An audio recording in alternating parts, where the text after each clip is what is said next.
Did you know your credit card points and miles can lose value to inflation? Credit card companies often reduce the redemption value of your points and miles. Now imagine a credit card with rewards that can grow in value. With the Gemini credit card, you can earn Bitcoin or one of over 50 other cryptos instantly with no annual fee. Every swipe at the store or gas pump earns you instant rewards deposited straight to your account. Plus, sign up now for a $200 Bitcoin bonus to kickstart your rewards. Visit Gemini.com/card today. Check out the link in the description for more information on rates and fees. Again, if you're looking to invest in Bitcoin but don't know where to start, the Gemini credit card makes it easy. Hey, warmer from the low. Welcome to lovely Las Vegas for Coast to Coast Hoops with myself, Greg Hoops Peterson, now part of the VSiN Family Podcast. We've got a great podcast for you.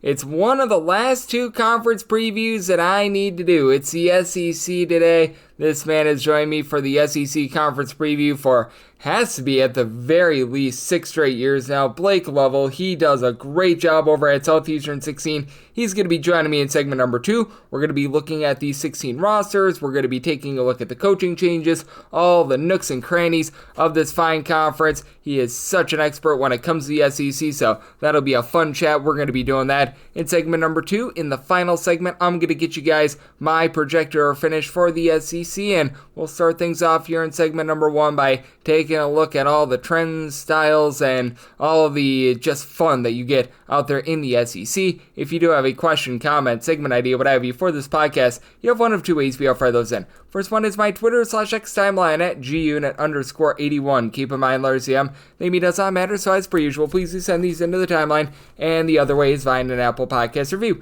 If you rate this podcast 5 stars, it is very much appreciated. And then from there, you're able to fire in whatever you'd like to hear on this podcast via the 5-star review. While I did not get in any Twitter/X questions today, everything is powered by EdgeBoost. EdgeBoost is making sure that bettors are able to have access to their funds whenever and wherever. With EdgeBoost, 100% of gambling transactions do get approved. And when you go to edgeboost.bet, put in that promo code of Greg, G-R-E-G. That'll get you a $1 match on your first deposit up to $25. Now, let's dive in on an SEC in which we've got a lot of up-tempo play happening in the SEC. Typically, I go with the betting trends towards the back half, but you'll notice in the SEC that it has been very much an overwhelming conference, as we are actually going to date this one back 3 years. If you look at the last 3 years in the SEC in terms of the overrate and the underrate, you've got 9 different teams that have had at least 52.9% of their games to the over. You've only got 4 teams that are hitting at least 51% of their games to the under. South Carolina in this time span, 34 unders, 31 overs, and a push.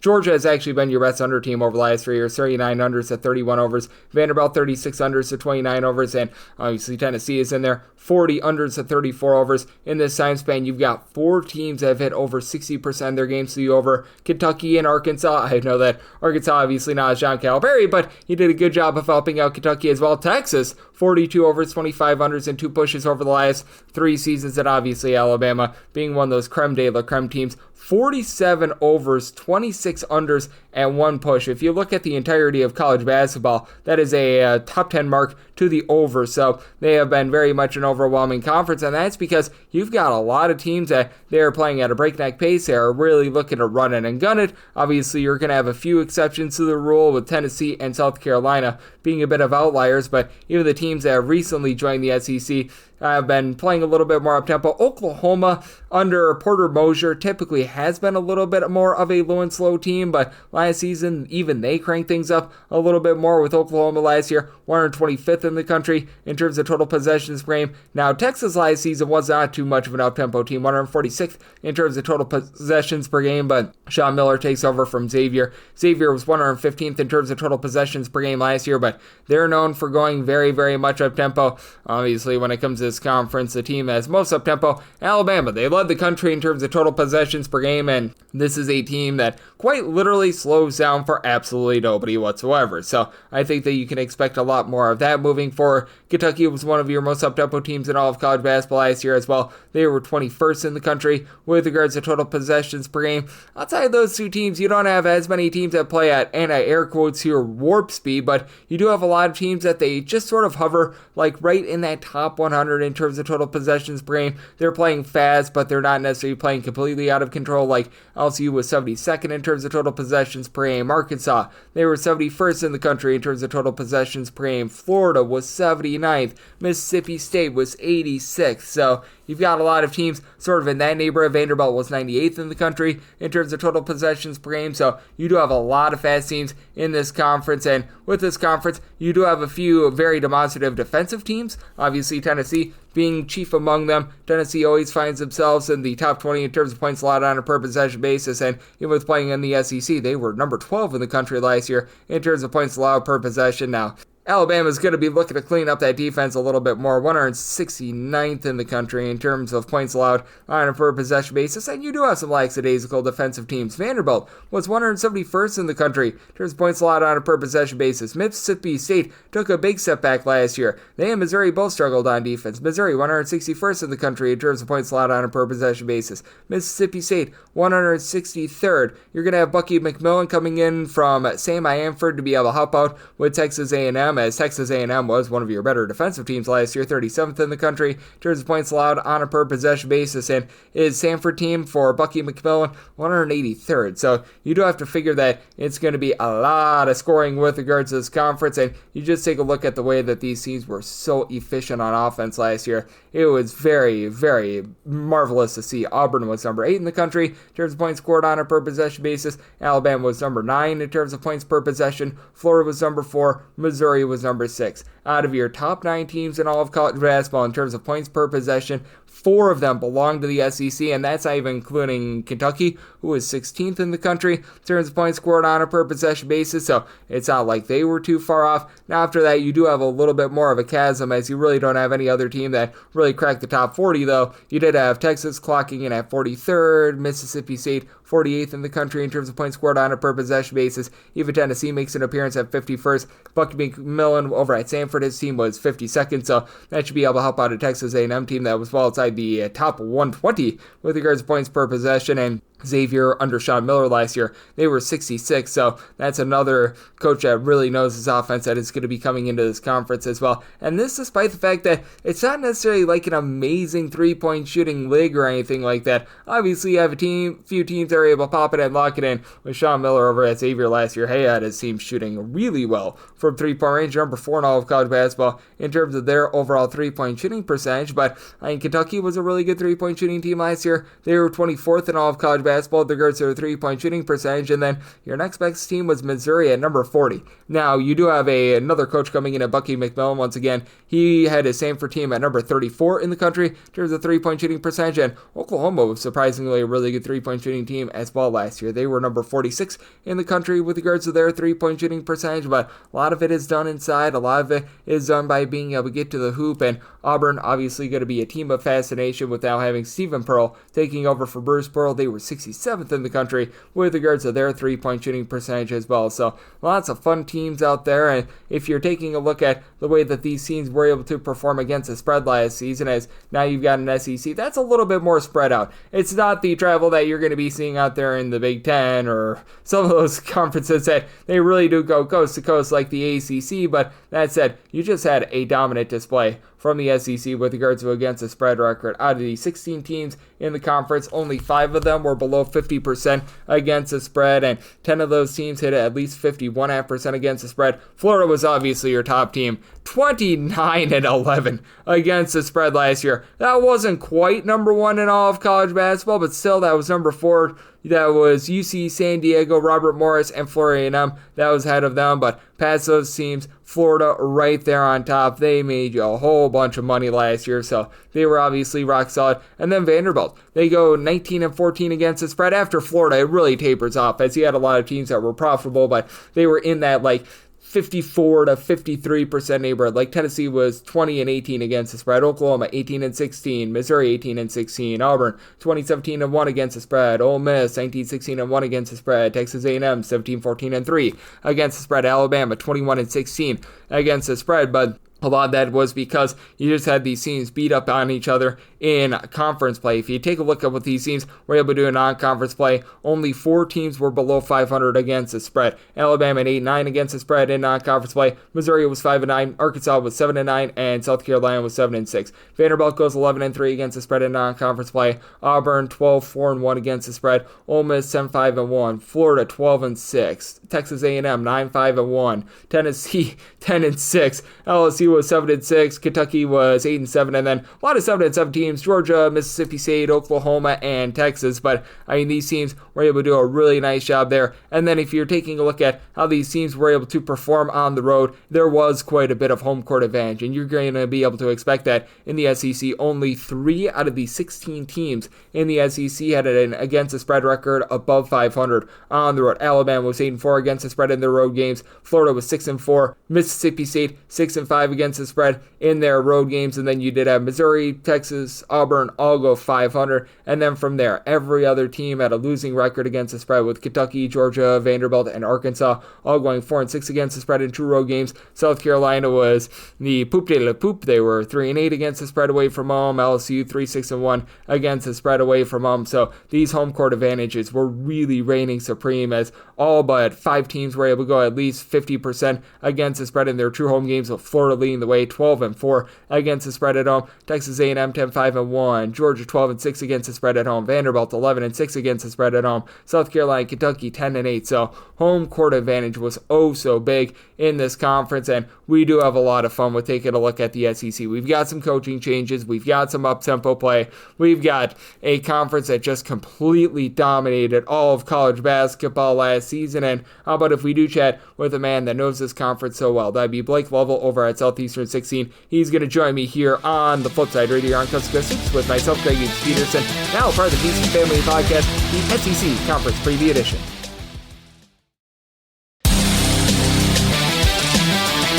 We're back here in lovely Las Vegas for Coast to Coast Hoops with myself, Greg Peterson, now part of the VSiN Family Podcast, and it is always great to be joined by this man as we've got Blake Lovell aboard. He does such an amazing job over at Southeastern 16, taking a look at this great game of college basketball that we all know and love. He has joined me for the SEC Conference Preview Edition many times, and it is always a pleasure to get him aboard because he is the master of this fine conference. You're able to follow him on the old Twitter/X at the Blake Lovell. Last name is spelled Lovell, and Blake, it's always a pleasure, my friend. Thank you. Yeah, thanks as always for having me, Greg. Thank you for joining me, Blake. And first things first, how about if we take a look at a team that many people are thinking are going to be towards the bottom of the SEC? That'd be South Carolina. They surprised everyone when they made the NCAA tournament 2 years ago, but no more Colin Murray Boyles in the fold. They do get back Michi Johnson, who, I mean, talk about a guy that has been flip-flopping between there and the Ohio State University. That's been a very interesting, shall we say, switcheroony to say the least. But what do you make out of a South Carolina team that a lot of people are thinking are going to have a rough go of it this year?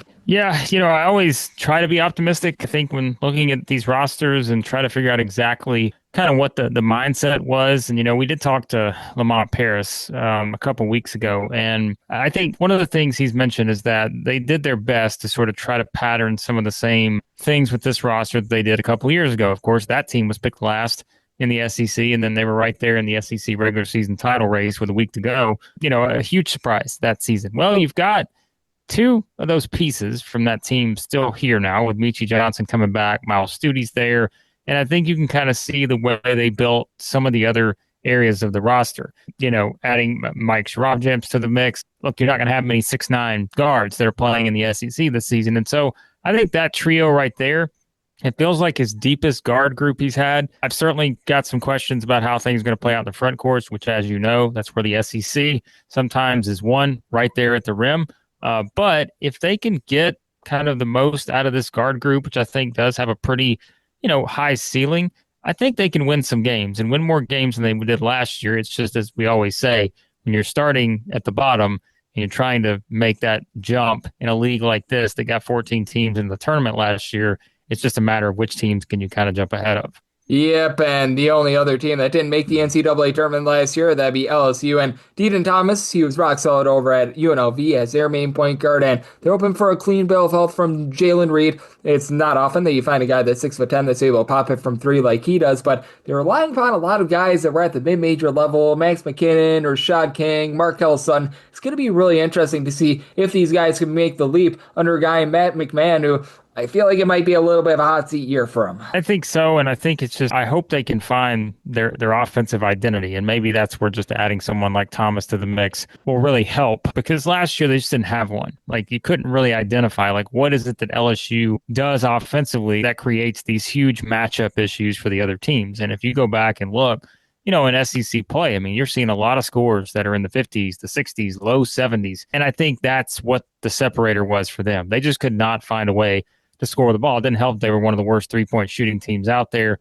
And so I'm curious to see, as you said, yes, they're bringing in some guys they're going to have to play up to the SEC level. But I think having a starting point with your point guard and Thomas is a good kind of, first step.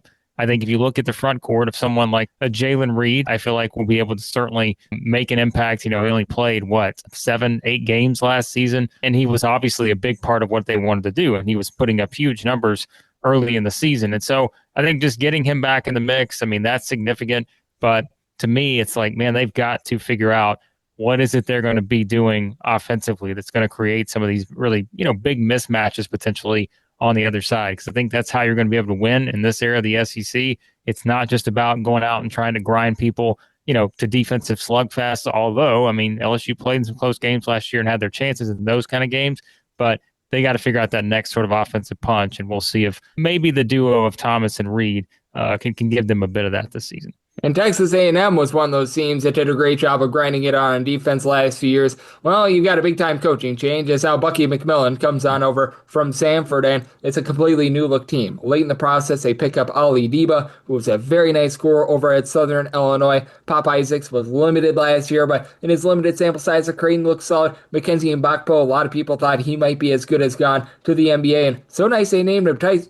Frederico is down low as well. What do you make out of this Texas A&M team? Because I'm not sure if Bucky McMillan is going to be able to play his same style that he did over at Samford, and it's going to be interesting to see what sort of concessions he makes now that he's in the SEC. Yeah, this is a team that it seemed like I say this about like 5 or 6 teams this offseason, so at some point I've got to put a limit on it, but this is a team that's kind of grown on me a little bit, and I think it's just because of that sort of what you expect to be that starting core group that they have. And I mean, you mentioned it, like just having a bunch of guys who kind of can play. And I think you pair them together and, we always ask about chemistry, but sometimes that can be overblown too, because it's like everybody's asking about chemistry these days. This isn't just the John Calipari, Kentucky, days back in the mid 2010s where it's like, well, they're the only team that's got a bunch of new parts. No, everyone's got new parts. I think if you kind of mix and match all of these guys together that Bucky McMillan has put on this roster, I think your starting 5, you feel pretty good about in terms of being able to kind of compete in the SEC and win some games. How the rest of the group pans out, I think there are questions maybe. And there's even questions with, again, what's going to be kind of the production from a few of those guys maybe in the starting 5. But I really like the way they put together the roster. I don't think it's the kind of roster necessarily that we're going to see, vintage Bucky ball every single game or anything like that. I think it may take another year to kind of fill out exactly what they need to be able to do that in the SEC. But you've got some proven talent here. And that's what I like about, again, kind of the core that's going to lead the way for this team. You've got a lot of older guys here. I think if A&M can, like you said, get the most out of an Mbaka who looked like he was heading to the NBA, Rylan Griffin's played a lot of games. Federico can give them an element in the SEC that you really need in terms of being a 6'11 guy, again, near the rim. Pop Isaacs, as you said, I think a contributor. Jakari Lane, not being talked about a ton, but he's someone else. I mean, he's a proven scorer. I think that A&M is intriguing. They're one of my more intriguing teams in the SEC, but again, it's just a matter of seeing how it all comes together. No doubt about it. As Blake Lovell, who does such great work over at Southeastern 16, is joining me right here on Coast to Coast Hoops. And certainly that is an interesting coaching change that we saw in the SEC. And same with Texas as they bring in Sean Miller, and he retains much of the backcourt from last year. Jordan Pope and Tremont Mark are back. They don't necessarily have a ton down low. They're going to be relying upon Lucina Traore, who was rock solid when he was over at Long Beach State 2 years ago, but was missing due to injury last year. He actually followed him over from Xavier along Dalen Swain. Simeon Wilcher, who he was a highly touted guy, didn't necessarily have quite the career that he was hoping for at St. John's, comes over as well. What are your thoughts on a Texas team that it appears as though the backcourt is going to be rock solid? Sean Miller knows great offense, but defense might be leaving a little bit of something to be desired. Yeah, I think they've got obviously the backcourt to get them there. I mean, it's like you've got a Jordan Pope where, I mean, I know that was New Orleans last year, but I'm like, how many guys in the SEC can say score 42 points in a game? You know, the guy, when he gets going, and that's what we have to remember, right? Is like that was on a team that had Trey Johnson. And so now you're looking at a Texas team where I think Jordan Pope certainly going to be expected to lead the way. Same with Tremont Mark. This guy's played in so many big games at this point. If there were an unofficial stat, you know, in college basketball, he's probably top 5 in like big games played. Because remember, you know, he was at Houston, was at Arkansas, now at Texas. I mean, he's played in some high profile games. And so he's one of the most experienced players in the country.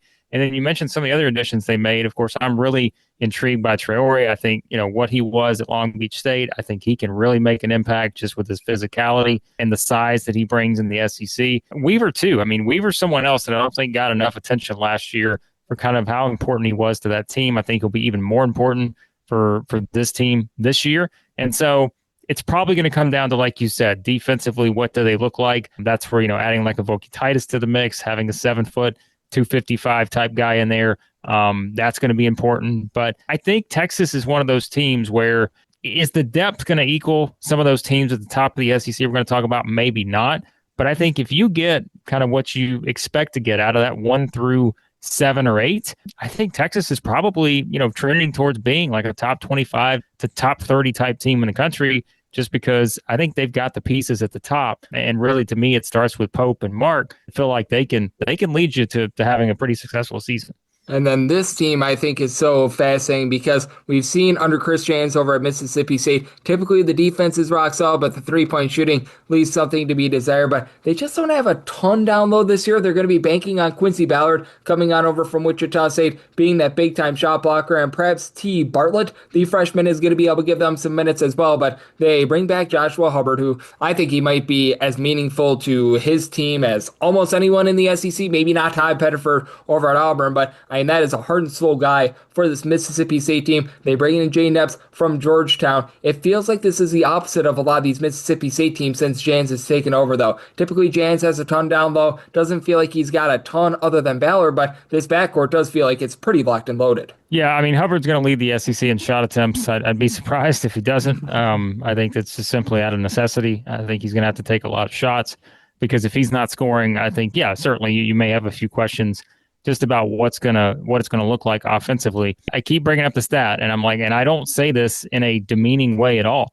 but you know, there's only one SEC team who's been able to win 21 games, 8 conference games, and finish 9th in the SEC for 3 straight seasons, and that's Mississippi State. It just seems like, hey, even when it may be a year like this where I wouldn't be surprised if some people picked them a bit lower, they're probably going to find a way to get to 8 wins. And every single year, that's got them to the tournament the past 3 seasons, because that's really all you need in a conference like this. So even though maybe the ceiling is not to the level of what we may envision as a top 5 team in the SEC, I still think that, you know, the core that they have in place, although, as you mentioned, it's going to look a little bit different than I feel like it has in recent years, the core is still good enough to get them to that, you know, kind of middle of the pack type range. And like I said, there's absolutely nothing wrong with that in this era of the SEC to be in the middle of the pack. So it's just a matter of what can they do offensively, I think, around Hubbard. And that's where adding Epps to the mix, I think, is sort of interesting. Certainly, I think in terms of just being able to kind of play the way they want to play, having someone like Quincy Ballard in the front court, I think there's a lot to like there.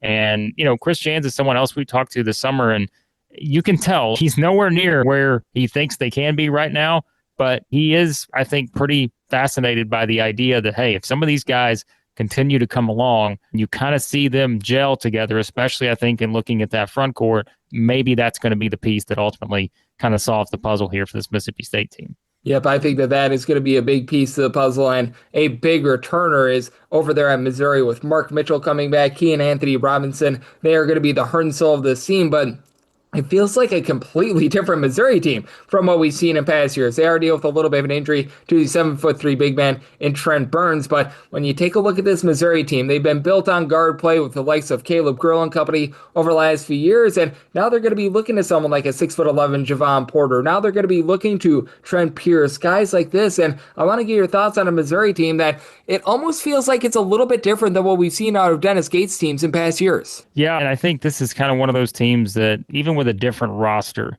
I think there are a couple things that stand out. For one, I think they've got two superstars, and I think that's Mark Mitchell and Ann Robinson. I think they can be guys that, are all SEC type players. And I think if you can start there, that's a good place to be. But, it's also one of those things where we've gone back to the same themes with Missouri. When they've had success under Dennis Gates, it's been a combination of teams that can shoot the ball and teams that can force turnovers. I'm kind of fascinated to see how both of those areas play out this year, because if they can do that same type of thing, like, right, and again, it's pretty easy to look at, like they were top 10 offensive teams the 2 seasons they've really had, enormous success whenever Dennis Gates has been there in the 3 seasons he has. We know what happened the other season, but it's just they've been able to find a way to score consistently. Now, there's no Caleb Grill on the roster. There's no guy that's just going to come out and just completely take over a game the way he did multiple times last year, just in terms of the shooting element.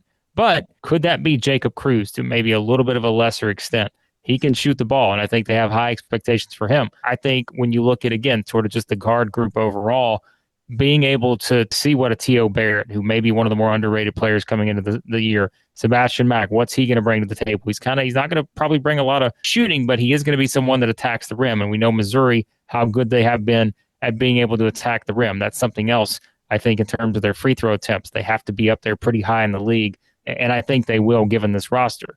But what it comes down to is there's so much size here. Not a surprise, I think, for a Missouri team. I mean, Gates from the Leonard Hamilton tree. I don't know how many times, Greg, over the years, we're like, oh, yeah, just Florida State. They've got 2 7'2" or taller guys on the roster that may play together at some point. But, you've got a Sean Phillips, a 7-footer, Trent Pierce, 6'10", Porter, 6'11". Trent Burns, I know, is out with the injury, but he's 7'5". I think you look at that and say, all right, are they going to be able to defend well enough? They're going to be aggressive going after steals. If they don't get them and they send guys into the paint at these big guys, can they do enough defensively to be able to, again, make Missouri a pretty good defensive team? If they can, I think this team's going to be in pretty good shape. Maybe they'll be a little bit better rebounding too. That's not been a strength necessarily, but I think it really comes down to you run things through your 2 superstars, and if you can just shoot the ball well, which I think this team has the potential to, I think Missouri's going to be pretty good. Yep, and with Missouri, I think that they're a team that they might have a little bit of a lower floor than we've seen in past years because it is a new look, but the upside is certainly there with all that size around the perimeter, as well as Blake Lovell, who does such great work over at Southeastern 16, joining me on Coast to Coast Hoops. And Oklahoma, I find to be such an intriguing team as well. Leaves something to be desired down low, but Muhammad Wagyu, I think, is going to be able to come in right away, and he's going to be able to fortify things there. They bring in Tay Davis from Notre Dame, but have to love what you've got in the backcourt from Xavier Brown. Nigel Pack, whether or not he's going to be fully 100% to begin the season because he dealt with so much injury over at Miami last year, that's a question mark, but we all know that that's a guy that could be a main guard on a Final Four team, which that's something that you love to see. They bring in a guy in Kai Rogers, who's a pretty highly touted freshman as well. Want to get your thoughts on an Oklahoma bunch that it does feel like if they can get Nigel Pack fully online and fully healthy, that they've got a lot of upside. Yeah, and I don't want to necessarily be one of the people who, I know when we saw the secret scrimmage score with Oklahoma beating Texas Tech, I'm trying not to get too carried away with that, because before that, I kind of had Oklahoma as a team where I'm just like, I think they legitimately could have the widest range of possibilities of any team in this conference. And it's because I don't feel like I have a great grasp on exactly what they're going to be. But you mentioned all the reasons why I think they can be great. And maybe it's also a product of last season. You're talking about a team that's 13-0, and all of a sudden you're like, what happened? They're 3-10 in the SEC. Now, they still made the tournament, as we know, but that's not the way they wanted to finish. And so I think it does come down to certainly the experience of having someone like Nigel Pack and Davis too. I mean, he's an older guy, and you've got some other guys that certainly have played a lot of basketball. But I think it's probably the younger guy that probably does determine how good Oklahoma is going to be, and that's Darian Reed, who comes over from Alabama. Very high expectations for him last season. I don't know that necessarily, anytime you have a guy that comes in that's highly heralded as a freshman these days, it's like, well, we just assume he's going to go out and score 25 a game. Well, he didn't have to do that on last year's team. But I think this year on this team, Like they need him to be like a top dude. Like he needs to be the guy that a lot of things are going through. And luckily, I think he can be. I kind of made one of my bold predictions for the season. Like I could see this guy getting into that conversation for a first team, second team All SEC type year. And I think it probably is out of necessity based on what this Oklahoma team is going to need. So I will admit, this is probably the team that I've gone back and forth on the most this offseason. There are some times where I'm like, I can absolutely see it. There are other times where I'm like, I don't know how this roster holds up necessarily through the grind of the SEC,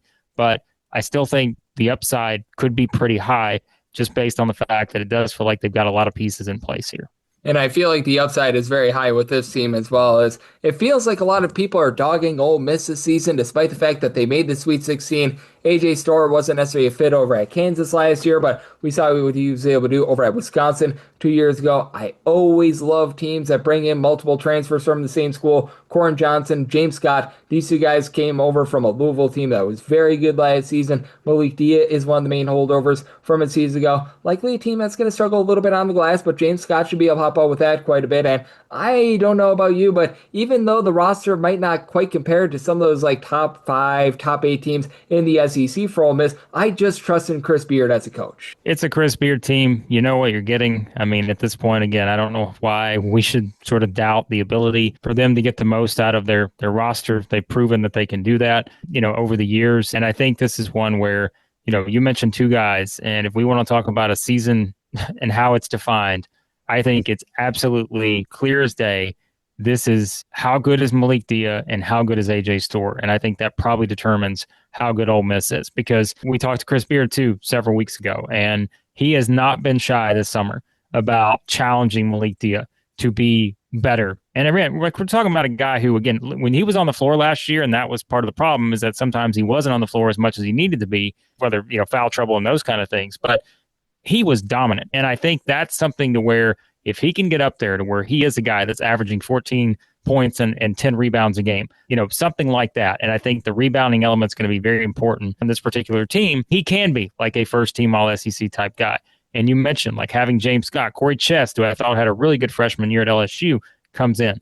But the ultimate wild card is AJ Storr. And for obvious reasons, right? I mean, again, this is a guy that certainly, has bounced around and now gets an opportunity for another fresh start here. And if they can get, the skill set that we know that AJ Storr has, he could be terrific for them. And so I think their season comes down to how effective and how much those two guys are on the floor together. They've got a lot of great pieces around them. Elias Camerdine, someone who I think as he adjusts to this particular game in college, I think he's going to be a huge potential, game changer for them based on how they want to play. And then Travis Perry, we remember too, Greg, he's at Kentucky last year and he's a sophomore now. And I think, listen, if there was one guy in that conversation with Chris Beard that I came out of and said, he just told me that I need to be paying attention to what this guy's going to do this season, it was Travis Perry. And so I think you can see they've got some depth here on this Ole Miss roster. It may not just completely wow people, but I think they're going to go out and just grind out, another NCAA tournament appearance. And yeah, I think I wouldn't be surprised if we look up and maybe they're defined as the sleeper team, maybe one that's able to crack the top 5 at some point. I'm right there with you on Ole Miss. I think that it's going to be a nice season for them, and I do think that there's a lot of people that are taking them a little bit too lightly right now, as Blake Lovell does great work over at Southeastern 16, joining me on Coast to Coast Hoops, and this team is out there in your neck of the woods. That'd be Vanderbilt, and with Vanderbilt, nice season for them in year number 1 under Mike Bryington, and I think that year number 2 can be even better. Frankie Collins was missing for much of last year due to injury, but he's a guy that's able to do a nice job of distributing, being able to generate turnovers. You bring in Mikey James, you got Tyler Nickelback from a season ago. The rebounding should be even better with bringing in Jalen Washington from North Carolina. And while they might not have that one super duper star guy, guys like Duke Miles and company, I think, are really nice ancillary pieces. And this just feels like a very complete Vanderbilt team. I think this is one, and everyone knows if you've listened to our stuff this summer, there's no team I've talked up more than Vanderbilt, just because I think it's one that in the analytics, you start to see some of these advanced analytics come out, and it seems like they're on board too with how good this Vanderbilt team could be this season. And I think it just comes down to pure numbers and production, because, Mark Byington, maybe to a lesser extent, you can look at him and be like, all right, we said with Chris Beard, like you just kind of know he's going to figure it out. But I think like with Byington too now, it sort of feels the same way based on what he's been able to achieve these past several seasons. Obviously, James Madison was one of them but then to Vanderbilt. I think it's just his offensive concepts and the way that he wants his teams to play. We could see that last year, as you mentioned. They were a really, really good offensive team. They didn't shoot it as well last year as we thought they would. I don't think that's going to be a problem this year. I think Tyler Nickel is probably going to be, maybe potentially the best three-point shooter in the entire SEC. You've got a lot of guys around him. I mean, their numbers at guard, I think, are maybe have more guards than anybody. When you look at maybe the 6 guys that they could play, let's say just on the perimeter, a couple of those guys are going to be pure point guards. You'll have your shooting guards, but guys who they can kind of put out on the perimeter, they've got quite a few in this rotation. And I think that's great for them in terms of getting out, going in transition, all the space they like to create and everything. It's going to allow for more opportunities, I think, to get open shots. And I think they've got the guys who can knock those down. Duke Miles coming over from Oklahoma. He's someone else that I think people just are like, well, come on. He comes over. He was a huge part, I think, just kind of a dude that could grind it out. He was a gamer last year at Oklahoma. So I think he's a big pickup. Tyler Tanner, how good was he last year as a freshman? Like, he had that ridiculous turnover streak where he just did not turn the ball over. And that's hard to do in the SEC. And then it's the front court, right? I mean, Devin McLaughlin, he was an analytics darling last year. You look at the efficiency numbers, he was really good pretty much all season. And then you add some of these, I think, intriguing pieces in the front court, with Jalen Washington and Mason Nicholson and such. And so I think Vanderbilt is made to be the sleeper team. I mentioned it could be Ole Miss, could be A&M. I think Vanderbilt has the kind of roster and the kind of system that they like to play. I think it all fits together this year, and I wouldn't be surprised at all. They won 20 games last year, won 8 in the conference. I wouldn't be surprised if they go 10 plus maybe in the SEC this year. I'm right there with you. I am a big-time believer in Vanderbilt this year, and I think this team is so interesting because I do think that the hate went too far on Mike White as a coach, was able to do a nice job with this Georgia team last year. Do you have to question who that main superstar is going to be for them? They bring in Marcus Millender, who was solid over at UTSA last season. Blue Kane is really that main holdover from last year. And Cannon Catchings is a former top 50 recruit. Lots of upside with him after he was solid over at BYU. A little bit hit or miss there. But what do you make out of a Georgia team that I do take a look at this roster, and I do think that there are some nice pieces, but at the same time, it doesn't seem to compare with a lot of those top teams in the SEC. Yeah, admittedly, this is just the team that I've probably been down on a little too much maybe this offseason because I just am trying to kind of figure it all out as to how this looks for them. And at the same time, I see what some of these new additions could be for this Georgia team. I know that the return of a Blue Kane, a Santos Cyril, who again, I think is probably one of the more underrated big men, could be now going into the sophomore season in the SEC. But beyond that, I just don't look at this team offensively and have great confidence in what I think it can be. And again, if you look at kind of some of the advanced numbers out there, I think it kind of agrees. And I think the shooting for me is what could really be something that concerns me a little bit with this team. And I think just the overall offensive rhythm, because I think we have to remember with Georgia, yes, they got to 20 wins last year. And I've said how many times now, where that program was when Mike White took over in 22, 23, it was at the very bottom that you could possibly be in the SEC. And now he's had back-to-back 21 seasons, got him back to the tournament last year. Program hadn't been there in forever, it felt like. And so I think it's a huge, huge step. But at the same time, I also know that last year there were some names on that roster. Silas Demery, Asa Newell, Tyron Lawrence, Dakota LeFew, RJ Godfrey. Those guys aren't on this roster. And I think that's going to be a bit of a difference for me in terms of maybe how I project what they're going to look like. And I have so many unknowns offensively. And that's not to knock the guys they brought in, whether it's Smurf, whether it's Jeremiah Wilkinson, guys like that. I'm not knocking them. I just think it's such a different feel with this roster than it was last year going in, where it kind of did feel like, hey, they got a lot of guys on here that this could be kind of a team that comes out of nowhere. I'm not there yet. It's kind of wait and see for me on this Georgia team. Yep, I'm right there with you. I do think that there could be some struggles there, and I think this might be the most interesting team in the SEC. Might not be the best, but with Auburn having that changeover from Bruce Pearl to Stephen Pearl just a few weeks ago, that certainly changes things a little bit. They bring in Philip Jovic, international man of mystery, who should be rock solid for this team. Todd Pettiford, being able to get him back after he was a sixth man, and he was so solid for this team last year was big. Keyshawn Hall has all sorts of versatility, but Stephen Pearl taking over for Bruce Pearl, in my opinion, is a big deal. And for Auburn, there's going to be great expectations after they made the Final Four last year. And I don't think that's a knock to put a team in the middle of the SEC, but I just don't see them being able to duplicate last year's results. Yeah, it's speaking of rosters that look different, how could you not go into the season and sure, it's hey, If Bruce Pearl was coaching this team, I'd be like, come on. Like I said last year, like I put him at the top in terms of like SEC coaches, make me pick one. Like I just think he's that good. But they have such a huge turnover of roster wise from last year. It is just such a different team. And yes, they got Pettiford back. Absolutely. But Pettiford's role is going to be much different too this year, where look at who he was playing around last year. I'm not saying that the guy's numbers are going to go down. In fact, I think they'll go up.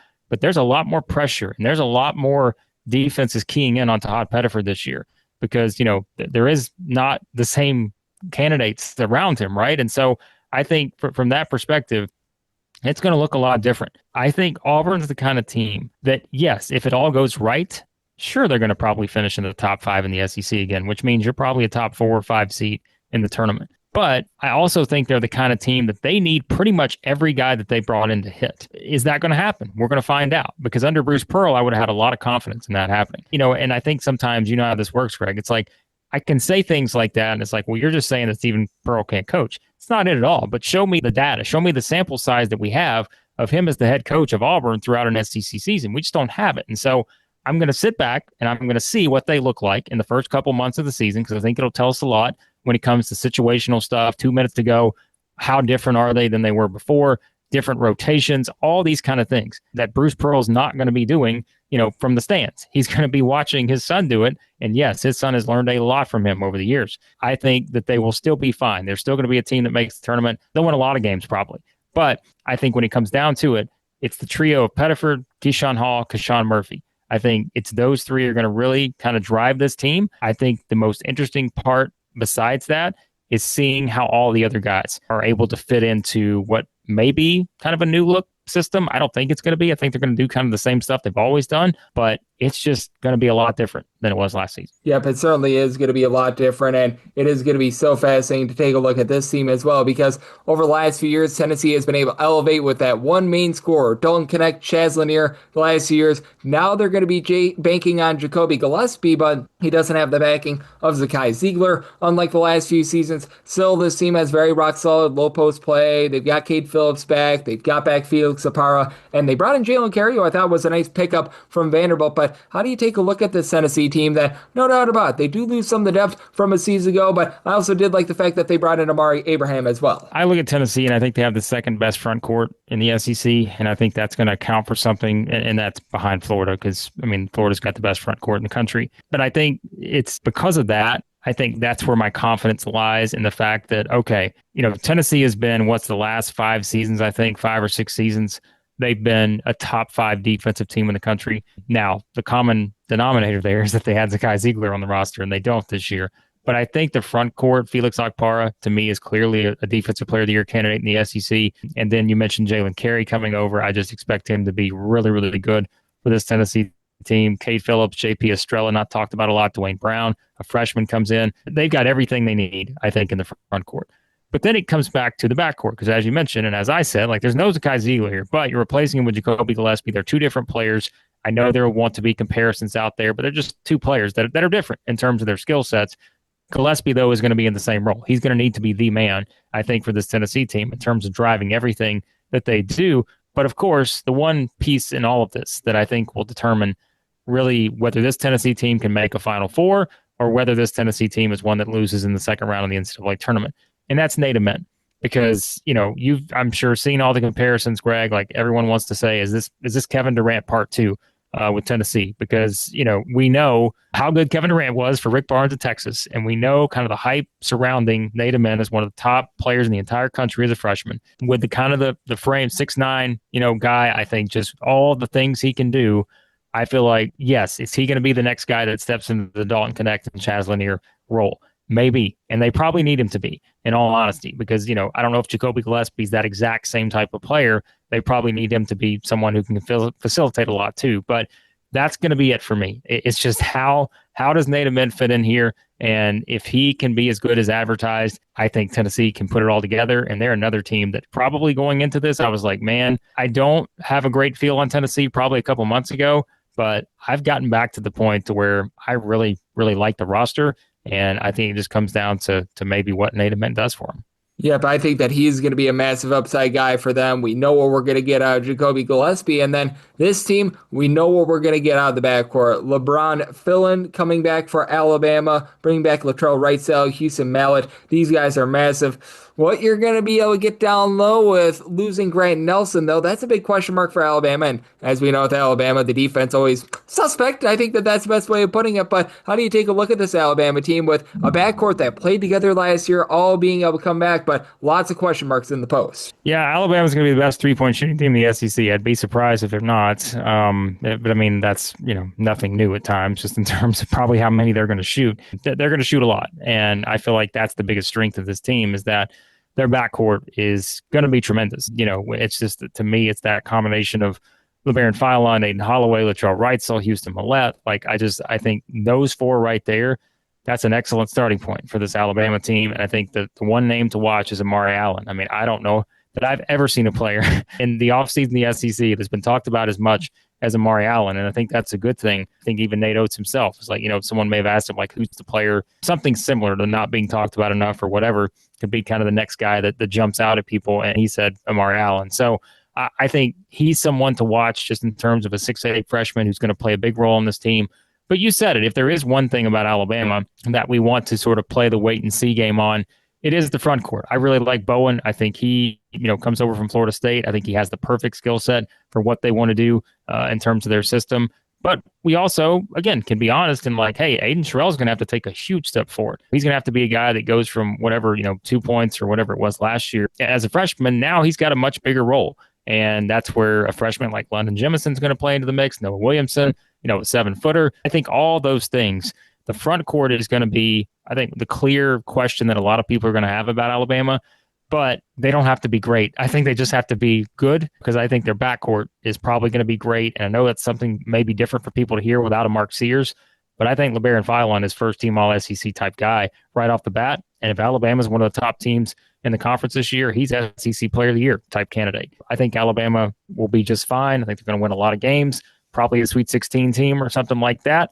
If they're going to be a Final Four team, I think that's where the front court development tells us a lot there. We do have Blake Lovell joining me right here on Coast to Coast Hoops. And how about if we take a look at the team that won the national title last year? That'd be Florida. Obviously, the backcourt is going to be looking a little bit different. It's not easy to replace a guy like a Walter Clayton, but picking up Boogie Flan from within the conference, that's a good place to be able to start. Xavion Lee, as we know, he was so versatile over at Princeton last year. Now you've got guys like Alex Condon, Ruben Chinyelu, Thomas Ha down low, and I want to get your thoughts on this Florida team as I take a look at this bunch, and it feels like they're going to be very complete down low. The question is, can those new pieces be able to be rock solid in the backcourt? Yeah, and I mean, it's really that simple, I think, for Florida. I don't think this one's complicated at all, and how could it be, right? Because you've got your top four front court guys coming back. Again, I think it's the best front court in the country. You're talking about the national champions who return everyone in the front court. That's just not something we're used to seeing. And so everybody's coming back.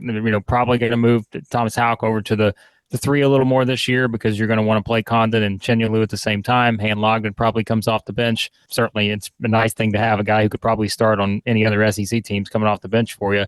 Those four guys are going to be as good as it gets. But really, it does. It comes down to, what does the combination of Lee and Flan mean for this team? Like we talked about with making comparisons with Gillespie and Ziegler. I don't think you can just sit here and try to compare these two to, Walter Clayton and Elijah Martin, or Walter Clayton and Will Richard, whatever combination of those three guys you want to compare them to. I don't know that that's the route to go, because they're different players, different skill sets, and all that. But I did a show the other day, and it was like, who's the most interesting player in the SEC this year? And without hesitation, I said it's Boogie Flan. I think he's the most interesting player because he's now stepping into the lead guy type role on the defending national championship team. Can he be, as a sophomore, what we know he can be? And that's just one of the best players in the country, period, just with his skill set. We know there were injuries and all that factored in last year at Arkansas. But if you're talking just upside, there are not a lot of players out there that have the kind of upside that he has. And so if he can be that good, Florida's going to be just fine. They'll win the SEC. They'll probably have a chance to repeat as national champions, unless, again, injuries and all that stuff factors in throughout the season, of course. But if he's that good, they're going to be in a really good spot, because I don't have a lot of questions about Xavier Lee. It seems like a lot of people do out there. I think it may just be a lack of watching this guy play at Princeton, but I think he's perfect for what Todd Golden wants to do in his system. So I think Florida, I'll admit, like I think they're the best team in the SEC going into the season. I'll probably put them at 1 in my preseason rankings before things tip off on November the 3rd. But whether they stay there at the end of the season, it's all going to come down to, I think, the production of Boogie Flan.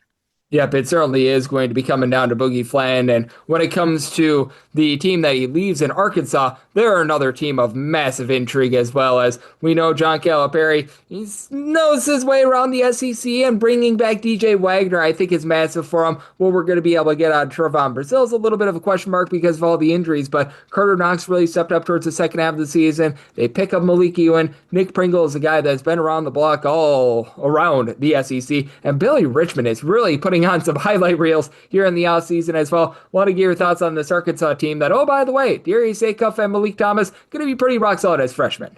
Yeah, I mean, 1 through 8, it's hard not to really love this team. They are, again, I think, filled with talented players. And it's funny, I talked to Jackson Collier, who does a great job covering Arkansas basketball earlier today, actually, and I asked him the question. I was like, hey, give me your prediction. Who's going to lead the team in scoring? And I'm sitting back, I'm like, he could literally go with 4 or 5 different guys, because that's what I would say. I'm like, I don't know who's going to lead the team with scoring. He ultimately picked Malik Ewan, which I think is interesting, but maybe not surprising. A guy who averaged 14 a game last year and comes over and again, is going to be in a pretty, top tier featured spot on this Arkansas team, I would think, just given all the things that he's going to be expected to do on both ends of the floor. But it could be Darius Acuff as a freshman. It could be Malik Thomas, even if he's coming off the bench right off the bat, because we know DJ Wagner's going to play a lot of minutes. He's playing for John Calipari. He's going to be on the floor because we saw him last year. It was just someone that Cal kind of got to the point where he knew he couldn't really take him off the floor, and he wanted him to play some more. So I would think, that 3-man group right there in the backcourt, that's a good rotation to have, however that pans out this year. And then I've said this summer, I think Carter Knox is kind of a sleeper candidate. If you want to throw him into the all-SEC first team conversation, he finished the season so strong last year. Same with Trevon Brazil, who's probably one of the more experienced players in the SEC now at this point. You mentioned Billy Richmond. I mean, he's just the energy guy. He's the guy that's going to bring it on every single possession, and you need a guy like that on your team. And so, I mean, that's 1 through 8 right there. Like, I don't really have a lot of questions about this Arkansas team. Isaiah Sealy, another name to keep an eye on. He's a freshman. I think that'll play a role this season. But really, it comes down to 2 things. I mean, for me, Greg, it's how well do they shoot the ball and how do they approach things offensively? Because that's kind of always been the case with Cal here over the past however many years you want to put on that timeline. We saw early last year, they were very frustrating, especially once you got early into SEC play. Like, just, I think unless they continue to evolve offensively, you may have some of the same frustrations, even with what may look like a much higher upside offensive team, which, is that true or not? I mean, we got to remember they had Boogie Flan and John L. Davis and all that last year. So, but this is going to be a team, I think, that's going to score some points. It's just maybe can they sort of get out of their own way in terms of how they want to run things offensively, and can they shoot the ball? If they can do that well enough, yes, you're talking about a team that should compete for an SEC title. Absolutely. And then I saved this team for last because I think that there's a legitimate shot that this team wins the SEC, and that'd be Kentucky. You bring back Ortega Owe. You bring in Jalen Lowe to help be able to facilitate things. Jaden Quantins is right now dealing with a little bit of an injury, but you know what? Andre Jelovic, the international man of mystery at 6'11", is going to be available. Brandon Garrison is back. You're bringing Malachi Moreno. Denzel Everdeen, I think, is a very nice upside pickup that I feel like went a little bit under the radar, and I really love what Mark Pope has been able to do over at Kentucky, and I think that this Kentucky team is very, very complete with a go-to guy in Owe. Yeah, I wouldn't push back on anybody who picks Kentucky to win the SEC. I mean, again, I've kind of went back and forth with Florida and Kentucky at 1 and 2 pretty much all summer. I think this is clearly the deepest team in the SEC. They may be the deepest team in the country in terms of the actual number of guys they can play. Now, by the end of the season, will they be playing 12 guys? Probably not. But I think you got a lot of guys here, and it's a lot of mouths to feed in terms of, I think, just how many guys that can contribute on this team. And that's a good place to be, because I feel like the forgotten man in this whole thing is Jaden Quaintance. Kentucky fans haven't forgotten about him, but just because of the injury, it's something to where I do feel like we're going to see him play sometime this year. Again, talk to Brandon Ramsey of KSR. Like he said, I think he's going to play in 2025. There's a difference, though, right, in between if he plays and how effective he is when he plays. And I think that's going to be the question. If he can be the dude that we saw before the injury, I mean, Jaden Quaintance is going to probably make Kentucky a national title contender. And that's probably, the difference right there, because he's that good and he can be a guy that can take over a game, unlike many other, just with his particular skills that he has. And so you mentioned all different guys that you could kind of plug in here with Kentucky. Right now, I'd probably take Oweh as the SEC preseason player of the year, that'd be my vote. I know it comes out next week. That's probably the guy I would pick, just because I think that you look at the numbers he put up last year, and even if he doesn't, let's say, eclipse those numbers this year, he may not have to on this team. He may be able to just still be an SEC player of the year guy doing the exact same thing he did last year. But they got so many options. They got so much size in the front court. The difference is going to be this year, I don't think they're going to shoot the ball as well from outside, but I think they're going to be a team that can attack the rim a lot more and get to the free throw line a lot more. So that may be the difference. When you just look at the numbers this Kentucky team has, and I said it earlier, I'm like, hey, injuries could be the difference, as they do every single year. They could be the difference in one team or another jumping up 3 or 5 spots or falling down, 5 or 6 spots. With Kentucky, they have so many people, I think, to use that maybe they're a little bit more guarded against things like that. So, yeah, I really like this Kentucky team. And as you know, Greg, the expectations every year for Big Blue Nation to make the Final Four, I think this team has as realistic of a shot as any other maybe in recent seasons. Yep, I'm right there with you. It feels like Big Blue Nation is back, and a man that is back to doing just such amazing work taking a look at the SEC is you. I know that you're over there doing a great job of getting set for the upcoming season, Blake. There's a lot of video content coming out, a lot of chats with coaches, and so much more. So let the good people at home know it's all on tap for you and how people can follow along on social media and other platforms. Yeah, I always appreciate it, Greg. Yeah, you can find us over at Southeastern 16. We've started our season previews pretty much a half hour on every team or more. So, yeah, you can check that out. All that over there. Yeah, of course, everything else college basketball related, you can find me on Twitter/X at the Blake Lovell. And Blake does such an amazing job taking a look at this great game that we all know and love of college basketball. And every single time he joins me, he lends such great insight. So big thanks to Blake for joining me on Coast to Coast Hoops, now part of the VSiN Family Podcast. And this is the SEC Conference Preview Edition. So that means next I do give you my projector finish for the SEC.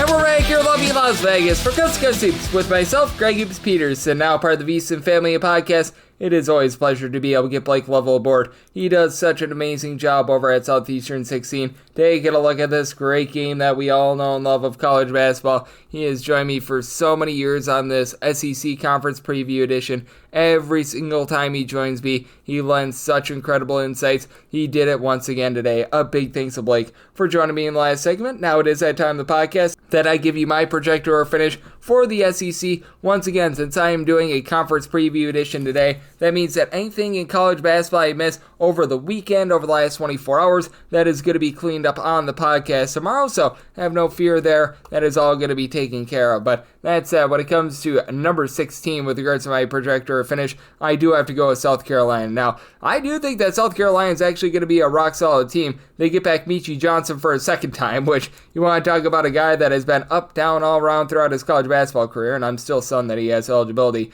It's certainly Meechie Johnson. When he was last with South Carolina, was averaging 14 points per contest for that team that made the NCAA tournament a few seasons ago, and they bring in Mongolian Mike, a guy that has been all around the block at 6'8", good versatility. Last year was averaging darn near 3 assists per contest over at Utah. He's never really been a great three-point shooter, but he's able to do a little bit of this and that. But you do lose the heart and soul of your team down low, and a guy in Colin Murray Boyles that was able to do such a nice job on the post. You still have Miles Sute in the fold, and Kobe Knox, I think, is going to be rock solid. They bring in Christ Adesonko. Hopefully I said that correct. I always get that one wrong. The big man who played at St. Joe's in Providence, but they take a step back down low, and just quite frankly, it's a team that in any other conference I think would be rock solid. They are just up against it with how stacked these SEC teams are. So with regards to my projector finish at number 16, unfortunately, I do have to go with South Carolina. At number 15, I go with LSU. With this LSU bunch, they do bring in Deaton Thomas. He was rock solid over at UNLV last season, and I think that he's going to be able to do a solid job at the point guard spot, and having a guy like a Jalen Reed is going to be able to help out as well. As Reed is a guy that's saying 6'10". He did a nice job with his overall versatility. He was only limited to 8 games last season 2 years ago. He was able to shoot at about a 39% clip from 3-point range. Prior to going down last year, was averaging about 11 points, 6.5 rebounds per game. If he can come back and if he can be fully healthy towards conference play, that's going to be big. As Thomas, you know what you're going to be able to get out of him in terms of facilitation standpoint, 4.5 assists, a mid-30s 3-point shooter, was a former top 75 recruit, so he's rock solid. But Markel Sutton, he comes in from Omaha. He's 6'7". He'll be able to give you a little bit of versatility. Max McKinnon is a solid player, but you just don't necessarily have a lot of guys that have that prime SEC experience other than Jalen Reed. There's not a lot of guys that come back. They do bring in from Mississippi State Michael Nwoko. That's going to be able to help them out a little bit down low, but Thomas doesn't necessarily have a ton of help with regards to three-point shooting around the outside, and I think that that's really going to be a big limiter for this LSU team. So with LSU, in terms of my projector finish, I had to have them clock in at number 15. And number 14, now is where we really get into decision time, because now you're really splitting hairs here, but I have to go with Georgia. With Georgia, I do like the fact that they bring back Blue Kane, and Cannon Catchings is a former top 75 recruit who had some inconsistency over at BYU, but I think that he's a rock-solid player. But I do take a look at the overall depth of this team, and they're probably going to need Jacob Wilkins as a 6'8" freshman to be able to step up in a big way for the team. Somtu Surreal, he had 6'11", is going to need to play some big role for this team as well. Justin Bailey, the gentleman that comes in from Wofford, I think that he's going to be relatively rock-solid, and I do think that Mike White always does a relatively solid job of being able to do less with more, but it just feels like he's really up against it this year. They're requiring a lot out of Blue Kane and Marcus Millender. I think that he's going to need to come in, and he's going to need to play a little bit above his skis. With Millender, last season he was able to be a nice player over at UTSA. 15 points, 3.5 assists, shot it well from three-point range, but I don't know how great his facilitation is going to be in comparison to the rest of the SEC, and I do think that that's going to cause some big-time struggles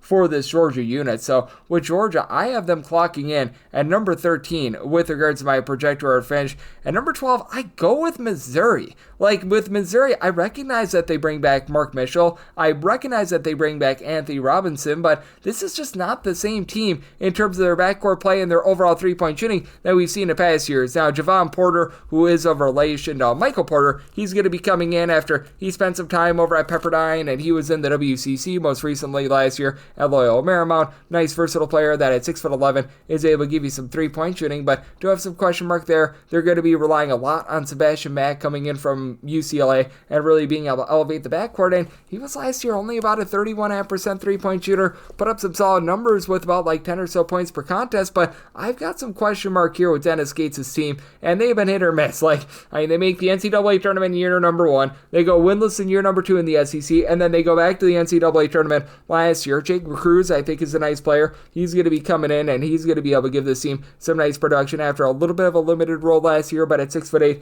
he's able to stretch the floor as well. But even though you've got a lot of size, Sean Phillips, he's going to be rock solid at 7 feet tall, and this is going to be a better rebounding team. I just don't feel like this is a great Dennis Gates team, and I've got my question marks with them. So with this Missouri team, I did have to put them at number 13 with regards to my projector finish. At number 12, I go with Mississippi State. With Mississippi State, I do have some question marks with this team down low, as they are very much going to be relying upon Quincy Ballard, who comes over from Wichita State. He was able to give the team multiple blocks per contest, began his career over at Florida State. He's going to be very good, and they bring in Amir Ali, who was over at Arizona State last year, and he's able to give you some versatility in terms of three-point shooting, but 5.5 points, 3 rebounds per game. They bring back Josh Hubbard, who's a nice scorer, and he is so meaningful to this team. That's not even funny. Jaden Epps, he was a nice scorer and a nice facilitator over at Georgetown as well. You've obviously got a guy like Jabari McGee as well. But again, when Mississippi State has really been at the height of their powers, they've been able to do a nice job on defense, and they should have a Akur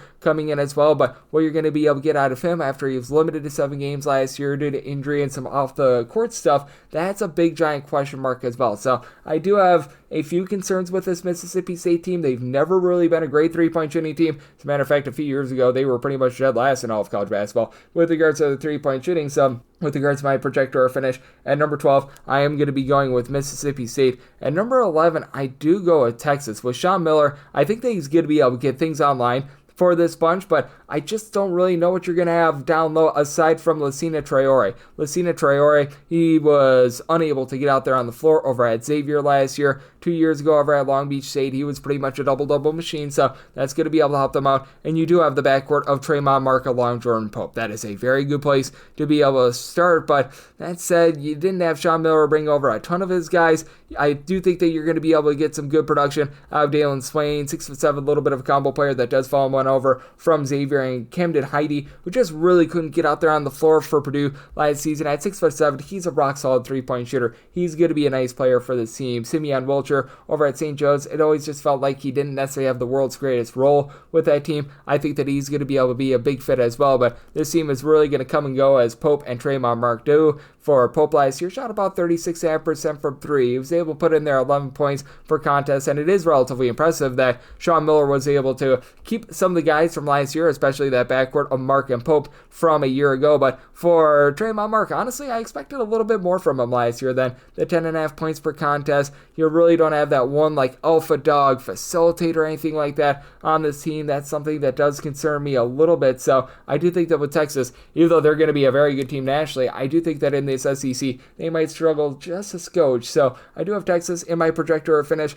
at number 11. At number 10, I do go with Oklahoma. Porter Moser, he's just been a little bit of hit or miss coach with Nigel Pack coming off of injury. If he can come back and if he can be fully healthy, we all remember what he was able to do for that Miami team that was able to make the Final Four. There is a lot of upside there. And then you bring in Xavier Brown, who I really liked him when he was over at St. Joe's last season. Brown is able to stuff the stat sheet and do so many things. Shoots in the mid-30s from three, 4.5 assists, 5 boards, 17.5 points. So, I mean, this guy is a very complete player. You just have to have some question marks with regards to what you're going to be able to get down low, though. Darian Reed at 6'8", he's going to be able to pull in there some boards for you. And Tay Davis, I think, is a very nice pickup coming on over from Notre Dame, where he had about 15 points, 5 boards. He's able to pop it from three. Doesn't necessarily shoot it the world's greatest from three, but he's got a little bit of versatility there. But it does feel like this team is going to be a little bit outgunned down low. They're probably going to need some good production out of Jane Jones, who's going to be coming on over from Long Beach State, where he was able to put up some nice double figures. But with this Oklahoma team, it does feel like depth might be a little bit of an issue for this team. And Kai Rogers, as a true freshman, probably going to need to play some big minutes down low along with Mohamed Wagyu. So with Oklahoma, I do think that they find their way towards the middle of the conference. I think that Porter Moser is able to do enough to get this team towards the fringe of the top 25. Like, when I pick a team like Oklahoma at number 10 in my projector or finish, they're going to be threatening for the top 25, and they're going to be in the NCAA tournament. That's how deep this conference is. So that's not necessarily a knock on them. That's just how great the conference is. But that's it. With regards to my projector finish, I do have Oklahoma at number 10. At number 9, I go with Texas A&M. Just a lot of upside guys on this team, as Pop Isaacs, he was limited due to injury last season over at Creighton, and I recognize that he hasn't necessarily been the most efficient player in the world, but this is a guy with just a lot of upside. He is able to be a go-to scorer. We saw that last season in the small sample size that he did have, where he was able to average over 16 points per contest. Mackenzie Mbakpo at 6'8", he's a guy that was a former top 25 recruit. There were some people that thought that he was just going to be staying in the NBA draft. A guy that's able to shoot at about a 33% clip from three-point range at 6'8". He's able to give you some boards. He's able to do a nice job of being able to guard multiple positions. So you have to love that. Ali Deba, he's been a well-traveled man. He played out there in the WAC. He played over at Chicago State, and he's a guy that I think is going to be able to come in right away, give this team a nice burst after he was averaging about 17 points per contest out there in the Missouri Valley Conference last year. He's able to give you multiple assists as well. I think that Bucky McMillan is really going to be able to put his fingerprints all over his just roster in general, get this team to play to his liking. I don't think that they're going to be able to generate as many turnovers as he was able to get his teams over at Sam Amford to, but I also think that his team is going to be good down low with Frederico, so nice they named him twice, being a really good rim protector. You've got Ryan Griffin, who's got all sorts of knowledge of the SEC, all sorts of experience there, and he's got really good versatility and some nice size along the outside. So, do you think that Texas A&M going to be in for a good year number 1 under Bucky McMillan? I've got them at number 9 in my projector finish. At number 8, I go with Auburn. Now, with Auburn, Stephen Pearl taking over for Bruce Pearl is big, or else I probably would have Auburn closer to number 5. You bring back Todd Pettiford. He's going to be the heart and soul of this team after last season. He was playing such a big role in that backcourt for the team that was able to make the Final Four, averaging 11 points, 3 assists per contest, was more of the sixth man of the team. Now he's going to be required to do a little bit more, so you do have some question mark there. I do think that Kevin Overton and his overall, shall we say, versatility and experience is big. And then they bring in Abdul Bashir. His brother was actually very, very good at Monmouth last year, averaging about 20 points per contest, one of the most highly touted junior college transfers in all of college basketball. Keyshawn Murphy is a big man that has all sorts of knowledge of the SEC after he was was able to put up some nice numbers at Mississippi State last season. That's not enough to be able to replace Jani Broom, but that's a good place to be able to start in Keshawn Hall. What he was able to do over at Central Florida last year, 19.7 boards, 2.5 assists, shot in the mid-30s from three-point range. This is a guy that's able to stuff the stat sheet right here. I think that Stephen Pearl is going to be able to utilize him well, but in a game where it's one possession with about a minute remaining, having Stephen Pearl on the sidelines rather than Bruce Pearl, that is a little bit of a downgrade for Auburn. This is just not quite the same team with a little bit less depth than a season ago as well, so that does have me a little bit bearish on this Auburn team. I still do think that they find their way towards the middle of the conference, though. I've got Auburn at number 8 in terms of my projector or finish. At number 7, I'm going to go with Ole Miss. With Ole Miss, I recognize that this is a unit that doesn't necessarily have the world's greatest size down low, but I thought that it was very big that they picked up a pair of guys from Louisville. I am always a fan of teams that they pick up multiple transfers from the same school, picking up James Scott, who was over at Louisville, giving you 7 points, 6 boards. That is going to be able to help them out quite a bit. And then Quarren Johnson, who was able to be a nice double-figure scorer over at Louisville last year. He's a guy that I think is going to be able to come in, and he's going to be able to do a very rock-solid job as well. So I do think that having those two guys being able to team up, I think that that is just absolutely massive for this team. And then additionally, when it comes to this unit, you've got a lot of guys that are just going to be able to give you that versatility. AJ Storr, I think, is a nice buy low for him, because with AJ Storr, it was just very clear that he was not a fit over at Kansas. Never has been the most efficient scorer, but he is a guy that's able to get you a bucket at any time. And then I do think that Kezigefa coming over after he was a big-time star over at High Point with about 14.5 points per contest. Not an amazing three-point shooter, but is going to be able to give a little bit of facilitation. Malik Dia at 6'9" is just a guy that fits his Chris Beard style. I do think that this is a unit that is going to be able to have themselves a big year. Corey Chess is a nice rebounder down low. Chris Beard is just a guy that I am not going to be fading. I am a big believer in his coaching, his style, and I think that he's got a roster that very much fits what he's looking to do. I've got Ole Miss at number 7 in terms of my projector or finish. At number 6, I do go with Alabama. Alabama does lose quite a bit from a season ago, though they do retain much of the backcourt. They are going to need to replace Grant Nelson, and they're going to be looking to Aiden Sherrill to be able to take some big strides forward after he was pretty much glued to the bench last season. Not a ton of transfers coming in for this team. Taylor Bowen, he's going to need to be a big part of this team, and Jaleel Bethea, I think that he's a nice buy low guy. Just did not pan out over at Miami last year, but former top 20 recruit, and just having a clean bill of health for guys like Houston Mallett and Latrell Wrightsell after they've dealt with some injuries over the last few seasons. I think that that's going to be big for Alabama, but at the same time, that's going to need to cause you a little bit of pause as well. Baron Philin coming back after he was able to average 10.5 points per contest. That was absolutely huge. It looked like he was as good as gone to the NBA. Not an amazing three-point shooter, but that's why you've got Latrell Wrightsell in his very small sample size last year. Shot over 40% from 3. You go back to what he was able to do over at Cal State Fullerton a few years ago. Always a rock-solid three-point shooter. Aiden Holloway, he was able to shoot over 40% from 3 last season. You do lose that heart and soul facilitator in Sears, but I do think that Philin, he's going to be able to do a nice job of being able to dole out the ball. I think that the guard play is going to be rock solid with this team, but again, I do think that that defense is going to be a big, giant issue for this team, and you just don't have a ton down low, and this is a little bit of an undersized team compared to what we've seen from Nate Oates' bunches in past years. So with Alabama, I do have them in my projector or finish at number 6. At number 5, I go with Vanderbilt. I am very, very bullish on this team. Being able to bring back Devin McLaughlin, their top rebounder from the season ago, is so big. You bring back Tyler Nickel, who was able to be such a nice part of that backcourt as well, and then I'm very excited about Duke Miles as well. It felt like he committed to about 17 schools during the offseason this year, but that's for Duke Miles. When he was over at Oklahoma last year, he shot 43% from three-point range. I think that he just very much fits the Mark Byington system in general. I think that he's going to be able to play a nice role for this team, especially with having Mikey James out there as well. Having Mikey James back, I think, is just so big, as he was able to do a very nice job when he was over at Louisville 2 years ago. So being able to get him into the fold, I think that that's nice for this backcourt as well. You've got a guy in Frankie Collins who he missed much of last year due to injury, but last we saw him at Arizona when he was fully healthy a few seasons ago, this guy was generating multiple turnovers per game. Never has really been an amazing three-point shooter, but he's able to be a nice facilitator for this bunch as well. They shore up things down low with bringing in Jalen Washington as well. Nice rebounder from North Carolina who's going to be able to step things up a little bit more down low as well. You've got a guy like a Tyler Harris as well. I love the versatility that he showed at Washington last last season. He's been a 40% three-point shooter pretty much throughout his career, and I think that Ike Okereke is another guy that can come off the bench. I think that there's such great depth with Vanderbilt. Maybe you don't have that one super-duper go-to scorer, but you've got a lot of guys that you can rely upon, and I think that this team is going to be a menace in terms of generating turnovers. So Vanderbilt, I have at number 5 in terms of my projector finish. And number 4, I do go with Tennessee. Now, Tennessee, I do think is going to have, once again, that alpha dog score. Obviously, they were able to take some nice strides forward over the last few seasons, with last year Chaz Lanier being that main guy coming on over. And then we all remember what Dalton Connect was able to do 2 seasons ago. But Jacoby Gillespie, 14.5 points, nearly 5 assists, shot 40% from three-point range at Maryland. He is going to be the heart and soul of this team.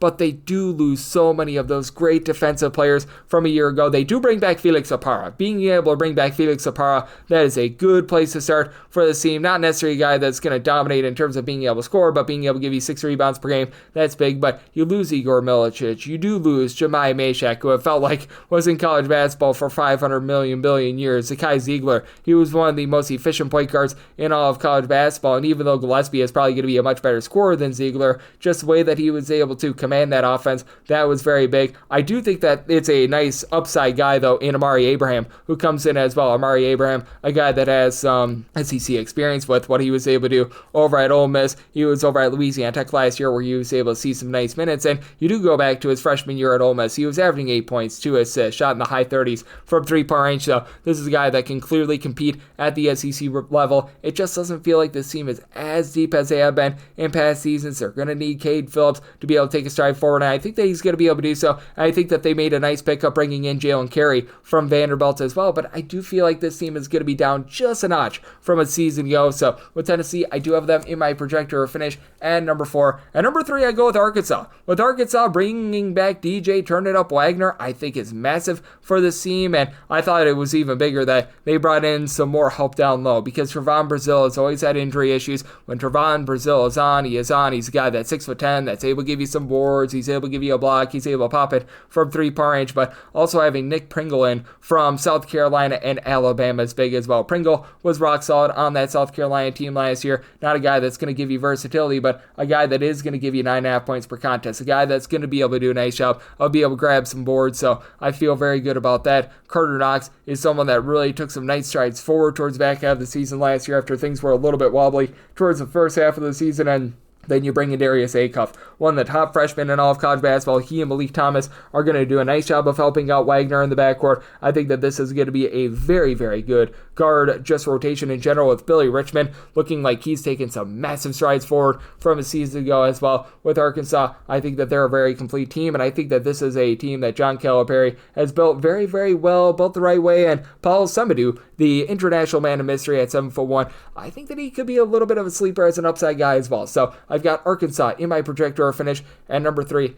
Number 2, I go with Florida. With Florida, you have to replace much of that backcourt, but a good place to start is with the guy that comes on over from the Arkansas team from a season ago. And it felt like Boogie Fland. It was a case where maybe it was able to put up numbers, but wasn't necessarily helping his team win before the injury. He came back, though, and he looked like just a completely different player in the NCAA tournament. Loved what I saw there. He was able to average 5 assists, a steal and a half per contest, and Todd Golden just flat out knows how to coach as well. But bringing back those guys like a Thomas Howe at 6'9", was able to do a nice job down low, was able to do a nice job of being able to shoot it from 3. That's big. Alex Condon at 6'11", he's able to do a nice job of being able to give you some boards. Ruben Chinyelu is going to be rock solid as well. And Xavion Lee, I think, is going to do an absolutely incredible job of being able to man things in the backcourt as well. With Xavion Lee, did a nice job at Princeton last year, obviously a smart kid, of being able to just fill it up. 6 boards, 5.5 assists, 17 points per contest, shot in the mid-30s from 3, and we've seen what Todd Golden is able to do with some of these mid-major transfers. Look no further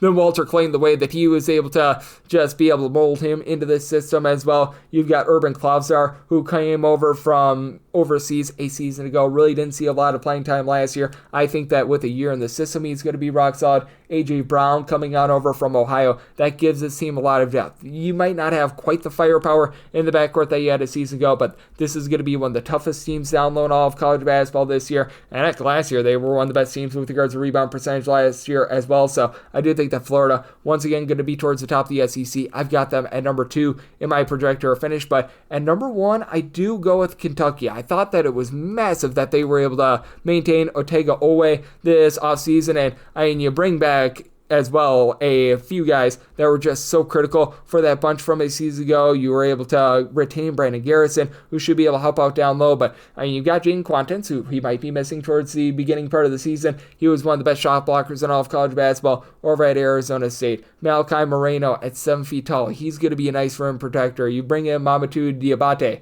who at 6'7" is going to be able to give you some good versatility. Andre Jelovic now has eligibility, a 6'11" international man of mystery that's able to give you something from both the outside and the inside. But with Owe, getting back to him, 16 points, 4.5 boards, not necessarily the world's greatest facilitator, but a guy that was able to shoot in the high 30s from 3-point just made this team oh so efficient. And it's not like he needs to now be the main facilitator, despite the fact that you do have a few moving parts from a season ago, because I really do think that Jalen Lowe coming on over from Pittsburgh is going to do a nice job of running this offense. Had a little bit of difficulty from 3-point range last year. 2 years ago was a pretty solid 3-point shooter, but was averaging about 17 points per contest, was able to generate some turnovers. He's really going to be able to elevate the defense of Kentucky as well, something that was very much lacking. He does a great job of being able to guard around the perimeter. I think that he comes in, fits his Mark Pope system, and I do think that with Kentucky, they've got all the goods to be able to win this conference. I've got Kentucky at number 1 in my projector finish, and that'll wrap things up for the SEC Conference Preview Edition right here on Coast to Coast Hoops, now part of the VSiN family of podcasts. A big thanks to Blake Lovell. He does such an amazing job over at Southeastern 16. He joined me in the last segment. If you do like hearing from this fine podcast, Coast to Coast Hoops, you're able to subscribe wherever your podcasts, Apple Podcasts, Google Play, Spotify, Stitcher, and TuneIn. If you have a question, comment, segment idea, what have you for this podcast, you have 1 or 2 ways to be able to fire those in. First one is my Twitter/X timeline at gunit_81. Keep in mind, LarsEM, naming does not matter, so as per usual, please do send these into the timeline. And the other way is via an Apple Podcast review. If you rate this podcast 5 stars, it is very much appreciated. From there, you're able to fire in whatever you'd like to hear on this podcast via that 5-star review. I am with you guys every single day on this podcast, regular season and off season, with the conference preview today. That means that we've got only 1 conference preview remaining. That would be the Big Ten. We're going to get that taken care of within the next week or so. And then once we hit early November, the picks and analysis on every single game, every single day, that starts back up as well. So appreciate tuning in today. I'll be back with you once again tomorrow. Thank you.